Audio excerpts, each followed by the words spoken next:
2 సంవత్సరాలుగా గొంతు చించుకున్న బీసీల మాట పెడిచెను పెట్టి నిన్న ప్రభుత్వం మున్సిపల్ ఎలక్షన్ల కోసం నోటిఫికేషన్ ఇచ్చింది. మీరు గమనించాలి, ఈ డిజిట్స్ ఈ సంఖ్యకు సంబంధించి మీడియా మిత్రులకు మళ్ళీ ఒకసారి విజ్ఞప్తి చేస్తున్నా. రాష్ట్రంలో 2996 స్థానాలకు మున్సిపల్ కౌన్సిలర్ స్థానాలకు ఎలక్షన్ జరుగుతున్నాయి. దీంట్లో 56% పైగా ఉన్న బీసీలకు కేటాయించింది 28%. అంటే 854 స్థానాలు మాత్రమే బీసీలకు కేటాయించడం జరిగింది. అలాగే చైర్మన్ పోస్టులలో కూడా 56% ఉన్న బీసీలకు 36 పోస్టులు రిజర్వ్ చేయబడ్డాయి. 15% లోపున్న ఆధిపత్య కులాలకు 61% కేటాయించబడ్డాయి.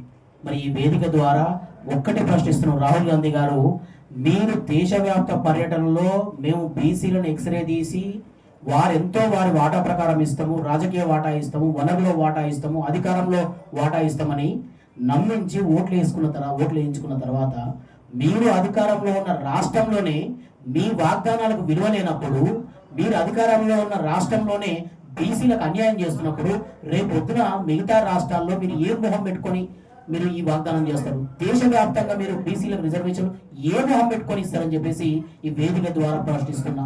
అలాగే ప్రతిపక్షాలు మీరు చూస్తే 2.5 కోట్ల బీసీలకు సంబంధించిన సమస్య ఇంత తీవ్రంగా నడుస్తుంటే ప్రతిపక్ష నాయకులు బీసీలకు సంబంధించి ఒక్క మాట మాట్లాడరు.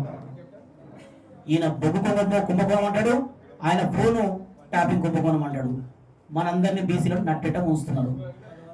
గడిచిన 2 నెలలుగా అటు ప్రతిపక్షము ఇటు ప్రభుత్వము కావాలని చెప్పి బీసీలను పక్కదారి పట్టించడానికి రకరకాల కారణాలతోటి మీడియాలో బీసీల వార్తలు రాకుండా, బీసీల గొంతు వినబడకుండా, అసలు 2.5 కోట్లకు సంబంధించిన ప్రజల సమస్య గురించి మాట్లాడాల్సిన విషయాలను పక్కన పెట్టి ఇంత దారుణంగా ప్రవర్తిస్తున్న పరిస్థితులు ఉన్నాయి. బీసీలంతా గమనిస్తూనే ఉన్నారు. మీకు దీనికి సంబంధించిన సమాధానం గ్రామ పంచాయతీ ఎలక్షన్లో స్పష్టంగా కనపడ్డది. అట్లాగే ఇప్పుడు కూడా ఈ సమాధానం మీకు రాబోయే మున్సిపల్ ఎలక్షన్లో కూడా కనబడుతుందని చెప్పి ఈ వేదిక ద్వారా తెలియజేస్తున్నా.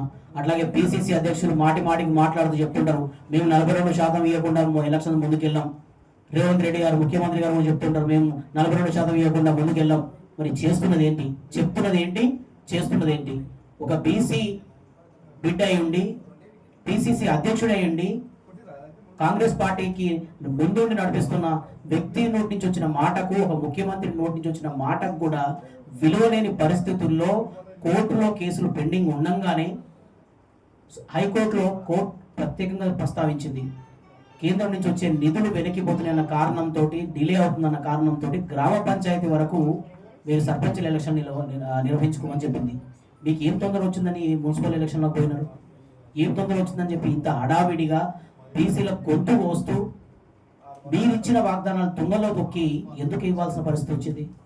అంటే అక్కడ బీసీలకు ఎక్కడ 56% ఇస్తే మీరు ఇచ్చింది 42% హామీయే, కానీ మీరు తీసిన లెక్కలలో స్పష్టంగా 56% పైగా ఉన్నారు బీసీలు. అంటే ఈ లెక్క ప్రకారం 56% ఇవ్వాలి. మరి మీరు గతంలో ఏం చెప్పారు? కోర్టులో అంశం ఉంది కాబట్టి మేము పార్టీ పరంగా ఇస్తామని చెప్పారు. వాటి ప్రస్తావన కూడా లేదు. మీరు ఎక్కడ మాట్లాడట్లేదు.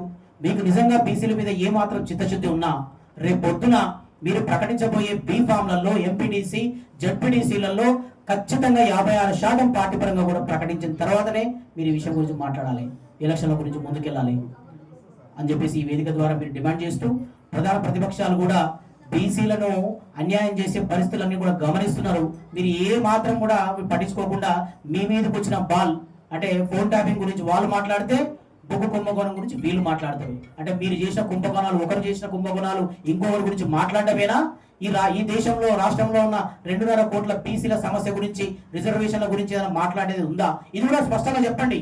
మీ వైఖరి చెప్తే ఆ వైఖరిని బట్టే బీసీలు ఎట్లా ఉండాలి, ఎటువైపు వెళ్ళాలి, ఏం వెళ్ళాలి అనేది విషయం కూడా ఎలక్షన్లో రిజల్ట్ రూపంలో మీకు తొందరలోనే చూపిస్తారని చెప్పి తెలియజేస్తూ, ప్రధాన ప్రతిపక్షాలు కూడా ఈ విషయం మీద మాట్లాడాలి.